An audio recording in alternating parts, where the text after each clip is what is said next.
हाँ जी, तो आज की वीडियो में मेरे को बात करनी है अबाउट रिस्क। ये जो रिस्क वर्ड है ये बहुत ही खतरनाक वर्ड है और इससे ना हम हमेशा बचने की कोशिश करते हैं कि कैसे ना हम अपनी लाइफ को बड़ा सेफ चले, कैसे हम अपनी कंफर्ट जोन में अपनी लाइफ को गुजारे। लेकिन जब हम लाइफ को इस तरीके से अप्रोच करते हैं ना, तो जो हमको बेस्ट मिल सकता है वो कभी नहीं मिलता है। जो हम बेस्ट बन सकते हैं, जो कोई हमारा बेस्ट वर्जन है, जो कोई हमारा फुल पोटेंशियल है, वो हम कभी भी रियलाइज नहीं कर पाते हैं। इसकी वजह से क्या होता है कि जब हमारी लाइफ खत्म हो रही होती है तो हमको ये बहुत बड़ा रेग्रेट रह जाता है कि मैंने अपनी लाइफ में कोई रिस्क नहीं लिया, मैंने अपनी लाइफ को बोल्ड होके नहीं जिया, मैंने कुछ ऐसे डिसीजंस नहीं लिए, कोई ऐसे एक्शंस नहीं लिए जिसकी वजह से मैं कंप्लीटली डिफरेंट लाइफ जी सकता था। तो हमको at the end of our life ये रेग्रेट ना हो, इस करके हमको कैलकुलेटेड रिस्क अपनी लाइफ में लेने जरूर आने चाहिए। हमको थोड़े बहुत रिस्क अपनी लाइफ में जरूर लेने चाहिए। हो सकता है कि जो भी आपके डर हैं वो सच में सच हो जाए, वो रिस्क जो है सच में खराब मतलब फेलियर निकल आए, लेकिन होगा क्या, एट द एंड आपको कोई रेग्रेट नहीं रहेगा। तो ये आपको रेग्रेट कम से कम हो अपनी लाइफ में, इस करके आपको रिस्क ज्यादा से ज्यादा लेने हैं अपनी लाइफ में। तो आज की वीडियो इसके बारे में ही होने वाली है। तो इससे पहले कि हम हाउ टू की बात करें, हम बात करते हैं रिस्क है क्या। तो कुछ नहीं है, बेसिकली कोई भी आपका एक्शन, कोई भी आपका कोई ऐसा डिसीजन जिसकी वजह से ऑलरेडी आपके पास कोई चीज है जो कि जा सकती है, जो कि आप गवा सकते हो, तो उस एक्शन को, उस डिसीजन को हम बोलेंगे रिस्क। अगर आप सारी की सारी गवा सकते हो तो हाई रिस्क, अगर आप थोड़ी बहुत ही गवा सकते हो तो मीडियम रिस्क, और अगर आप बिल्कुल नहीं गवाओगे तो नो रिस्क या लो रिस्क। तो मोटी मोटी हमारी डेफिनेशन रिस्क की यही है, कोई भी एक्शन, कोई भी डिसीजन जिसकी वजह से आप कोई चीज आपकी लाइफ में गवा सकते हो, इसकी वजह से आप वो एक्शन, वो डिसीजन नहीं ले पा रहे हो। तो कोई आपके फियर्स हैं जो कि प्ले आउट ना हो जाए, इस डर से आप इन एक्शन में बैठे हो, आप कोई रिस्क नहीं लेते हो, आप बड़ी सेफ अपनी लाइफ को चलते हो। तो इस चीज को हम कैसे प्रिवेंट कर पाए, हाउ टू की बात करते हैं। कुछ नहीं करना है, सबसे पहले जो भी आपके फियर्स हैं जो कि आपको एक्शन नहीं लेने दे रहे, ये डिसीजन नहीं लेने दे रहे, आपको वो अपनी कॉपी पेन उठाना है और उसको लिखना है। फॉर एग्जाम्पल, आपको, आपके पास 1 लाख रुपया है, आपको स्टॉक मार्केट में इन्वेस्ट करना है। तो अब यहाँ पे आप कोई भी डिसीजन नहीं ले पा रहे हो कि कौन से स्टॉक में मैं इन्वेस्ट करूं। क्यों डिसीजन नहीं ले पा रहे हो? क्योंकि बहुत ज्यादा डर है कि कहीं कोई गलत स्टॉक अगर मैंने पिक कर लिया तो 1 लाख डूब जाएंगे। तो ये डर की वजह से आप एक्शन नहीं ले पा रहे हो, आप रिस्क नहीं उठा पा रहे हो। तो इसको हमने कॉपी पेन उठाना है अपना और लिख देना है कि क्या डर है मेरा। सबसे पहला मेरा डर क्या है, वर्स्ट फियर मेरा क्या है कि 1 लाख रुपया मेरा डूब जाएगा। तो आपने ये लिख दिया। अपने ब्रेन को, अपने माइंड को हमको कॉपी पे उतारना आना चाहिए, क्योंकि इससे बहुत क्लैरिटी मिलती है। तो जब आपने अपने सारे वर्स्ट से वर्स्ट फियर्स सोचे कि बुरे से बुरा मेरे साथ क्या हो सकता है, और उसको कॉपी पेन पे उतार दिया, क्या लिख दिया आपने कि 1 लाख रुपया मेरा डूब जाएगा, ये मेरा सबसे बड़ा डर है। तो स्टेप नंबर 1 में आपने अपना डर लिख दिया कॉपी पेन पे। स्टेप नंबर 2 में आपने क्या करना है कि ये डर ना हो, सच में ये चीज ना हो, इसको आप प्रिवेंट कैसे कर सकते हो। वहां पे आपने क्या लिखना है, प्रिवेंट लिखना है। प्रिवेंट क्या हो सकता है कि मैं अच्छे से बिजनेस पढ़ूंगा, मैं फाइनेंशियल एनालिसिस अच्छे से करूंगा, मैंने जो भी स्टॉक मैंने पिक करना है, जो भी बिजनेस मैंने पिक करना है जिसमें मैं 1 लाख रुपया इन्वेस्ट करूंगा, उसको मैं अच्छे से स्टडी करूंगा, उसकी मैं पूरा बैकग्राउंड चेक करूंगा, फाइनेंशियल एनालिसिस करूंगा, टेक्निकल एनालिसिस करूंगा, और अगर जरूरत पड़ी, अगर मेरे को लगता है कि मेरे को अभी भी मैंने सही डिसीजन नहीं लिया, तो मैं किसी को हायर करूंगा, मैं किसी से सलाह लूंगा, कोई एडवाइजर है उससे बात करूंगा, किसी कंसल्टेंट से बात करूंगा। तो आपने प्रिवेंट क्या लिया यहाँ पे कि मैं एक कंसल्टेंट को हायर करूंगा जिसको स्टॉक मार्केट की मेरे से ज्यादा नॉलेज है। तो इससे आपका जो रिस्क है, जो फियर है, वो प्ले आउट ना हो, इसमें आपने प्रिवेंट लिख दिया। प्रिवेंट क्या लिख दिया कि किसी और को हायर करेंगे जिसको मेरे से ज्यादा अच्छी साउंड नॉलेज हो, जो कि बेटर स्टॉक्स पिक करता हो, जिसको बिजनेस पढ़ने की बेटर नॉलेज हो। तो आपने प्रिवेंट लिख दिया। स्टेप नंबर 3 में आपको क्या करना है, रिपेयर लिखना है, विच इज कि अगर सच में कोई ये ऐसी चीज होगी, क्योंकि गारंटी नहीं है ना किसी चीज की, हो तो सकता ही है, जो भी आपके डर है आखिरकार वो सच हो तो सकते ही है, इसी वजह से तो आप एक्शन नहीं ले पा रहे हो। तो अगर वो सच में हो गया तो आप क्या करोगे उसको रिपेयर करने के लिए? अब 1 लाख रुपए जो डूब गया वो वापस तो नहीं आ सकता, लेकिन मैं क्या करूंगा, मैं थोड़ा ओवर टाइम लगाऊंगा अपनी जॉब पे, मैं ओवर टाइम लगाऊंगा, मैं 2 घंटे एक्स्ट्रा काम करूंगा, या मैं एक एक्स्ट्रा जॉब ले लूंगा जिससे कि जो मैंने ये नुकसान करा है ये मैं भरपाई कर पाऊं। ठीक है, तो यहाँ पे आपने क्या लिखा, आपने रिपेयर लिखा कि अगर सच में ये मेरा फियर प्ले आउट हो गया तो मैं क्या करूंगा इसको रिपेयर करने के लिए। या फॉर एग्जाम्पल आप कोई लग्जरी की कोई चीज करते हो, आप स्टारबक्स की कॉफी पीते हो, है ना, तो मैं 3-4 महीने तक स्टारबक्स की कॉफी नहीं पीऊंगा जब तक ये 1 लाख रुपए की भरपाई ना हो जाए।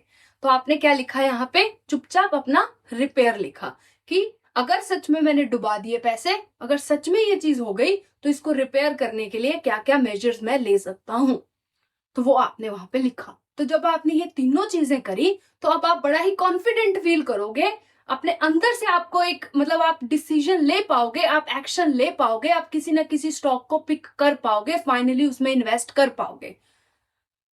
तो इस तरीके से हमको रिस्क को अप्रोच करना है, कॉपी पेन लेके हमको समझना है कि क्या मेरे फियर्स हैं, उनको मैं कैसे प्ले आउट होने से रोक सकता हूं, और अगर वो सच में फियर सच हो गए तो उसको कैसे रिपेयर करा जा सकता है। इसका एक अलग एग्जांपल लेते हैं। फॉर एग्जांपल आपके रिलेशनशिप्स की बात करते हैं, तो आपको अपनी वाइफ को, अपने हस्बैंड को कोई चीज बतानी है जो कि आपने उनसे छुपाई है, कोई झूठ बोला है। फॉर एग्जांपल आपने चीटिंग करी है, चीटिंग कोई भी लेवल पे हो सकती है, आपने चीटिंग करी है, तो अब आपको बड़ा गिल्ट फील हो रहा है अंदर से, तो आप बताना चाहते हो, लेकिन रिस्क है। रिस्क क्या है कि रिलेशनशिप खत्म हो सकता है। तो अगर खत्म भी बिल्कुल कोई ऐसी बात है कि खत्म ही हो सकता है तो हाई रिस्क हो गया, अगर थोड़ा बहुत डोलेगा रिलेशनशिप तो मीडियम रिस्क हो गया, और अगर कोई ऐसी बात है जिससे रिलेशनशिप कोई बात नहीं आएगी तो नो रिस्क हो गया या लो रिस्क हो गया।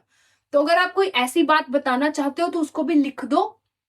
ठीक है, लिख दो सबसे पहले कि ये फियर है मेरा कि मेरा रिलेशनशिप खत्म हो सकता है। अब यहाँ पे कोई प्रिवेंट, कोई रिपेयर काम नहीं आएगा। यहाँ पे आपको सिंपली एक चीज लिखनी है, अगर मैंने सच नहीं बताया, अगर मैंने ये चीज ना करी, तो इसके ना करने के रेप्रकशंस क्या है, आपको ये चीज भी लिखनी है। ये चीज भी आपको लिखनी है कि अगर आपने ये डिसीजन ना लिया तो ना लेने के रेप्रकशंस क्या है, कि सारी जिंदगी आप गिल्ट में जीने वाले हो। सारी जिंदगी जब भी आप इस इंसान को देखने वाले हो आपको ऐसा लगेगा कि मैं इस इंसान के साथ सही नहीं कर रहा हूं, इसको धोखा दे रहा हूं, इसको सच जानना चाहिए, ये डिजर्व करता है या करती है कि इसको सच पता हो। तो सारी जिंदगी हो सकता है कि सच में रिलेशनशिप खत्म हो जाए, लेकिन अगर मैंने ये ना किया तो मैं सारी जिंदगी गिल्ट की स्टेट में जीऊंगा, और इस स्टेट से तो अगर मैं रिलेशनशिप में रहूंगा भी तो वो खराब ही बात है, वो बड़ा ही टॉक्सिक बात है। तो ऐसे रिलेशनशिप से अच्छा क्या है कि रिलेशनशिप खत्म ही हो जाए। तो आपने रिस्क लिया, वहां पे 50-50 चांस है कि हो सकता है आपकी वाइफ आपको छोड़ दे, आपके हस्बैंड आपको छोड़ दे, या ये भी हो सकता है कि वो ये बोले कि इसमें दम लगा के इसने मेरे को सच तो बताया तो इसको एक चांस मिलना चाहिए, कुछ भी हो सकता है। तो यहाँ पे आपको 2 चीजें और करनी है। वो क्या करनी है कि लिखना है कि अगर नहीं करा तो क्या होगा, और अगर करा तो क्या होगा, ये दोनों चीजें भी हमको लिखनी है। सेकंड एग्जांपल से हमको ये 2 स्टेप समझ आए कि ये 2 स्टेप करने भी उतने ही जरूरी हैं जितने कि पहले 3 स्टेप करने जरूरी है। कि हमको लिखना है कि अगर मैंने ये चीज ना करी तो रेपरकशंस क्या आएंगे, और अगर मैंने ये चीज करी तो उसके बेनिफिट्स क्या मिलेंगे। मतलब कि अगर सच में मैंने अपनी वाइफ को बता दिया तो अच्छा क्या हो सकता है, अच्छा ये भी हो सकता है कि वो मेरे को माफ कर दे, मेरे को एक सेकंड चांस दे दे। और बुरा क्या हो सकता है कि अगर मैंने ना करा तो सारी जिंदगी गिल्ट में जीऊंगा, और ऐसे रिलेशनशिप से अच्छा है कि रिलेशनशिप ना ही हो। तो ये 2 स्टेप भी करने उतने ही जरूरी हैं। तो ये पांचों के पांचों स्टेप हमने कोई भी जब रिस्क लेना है, या कोई भी हम इन एक्शन में बैठे हुए हैं, पैरालाइज्ड स्टेट में बैठे हुए हैं कि कुछ करना चाहते हैं लेकिन कर नहीं पा रहे हैं, कोई एक्शन नहीं ले पा रहे हैं, कोई डिसीजन नहीं ले पा रहे हैं, तो ये पांचों के पांचों स्टेप सब जब हम मतलब एक कॉपी पेन पे लिखेंगे, समझेंगे, तो बड़ा इजीली हम कॉन्फिडेंट फील करेंगे वो रिस्क लेने के लिए, वो एक्शन लेने के लिए, वो डिसीजन लेने के लिए। इसका एक और एग्जांपल है, जैसे आपने कोई करियर शिफ्ट करना है, राइट? तो उसमें भी हम सेम चीज लिख सकते हैं। सबसे पहले आपने फियर क्या लिखा कि अगर आपने करियर शिफ्ट करा तो पता नहीं अगले करियर में आपको इतना पोटेंशियल मिलेगा या नहीं मिलेगा, आपको इतनी ग्रोथ मिलेगी या नहीं मिलेगी, आपको इस तरीके से इस करियर में आपको पैसे मिल रहे हैं, आपको उस करियर में पता नहीं मिलेगा या नहीं मिलेगा। तो वो सारे फियर्स आपने लिख देने हैं। प्रिवेंट करने के लिए भी आपको लिखना है कि क्या करना है, मैं पूरी की पूरी मेहनत करूंगा, मैं इस तरीके के कोर्स करूंगा, मैं जो भी बेस्ट है इस नई इंडस्ट्री में, जो भी बेस्ट लोग हैं जो कि लीड कर रहे हैं इंडस्ट्री को, मैं उनसे सीखूंगा, चाहे मेरे को उनको पे ही क्यों ना करना पड़े, लेकिन मैं उनसे सीखूंगा, मैं इस तरीके से एक्शन लूंगा, राइट। और रिपेयर क्या लिखना है कि अगर सच में मैं फेल हो गया और मेरा कुछ नहीं बना इस नई इंडस्ट्री में, मेरा कुछ नहीं बना इस नए काम में, तो मैं क्या करूंगा, मैं अपने पुराने करियर पे शिफ्ट कर जाऊंगा।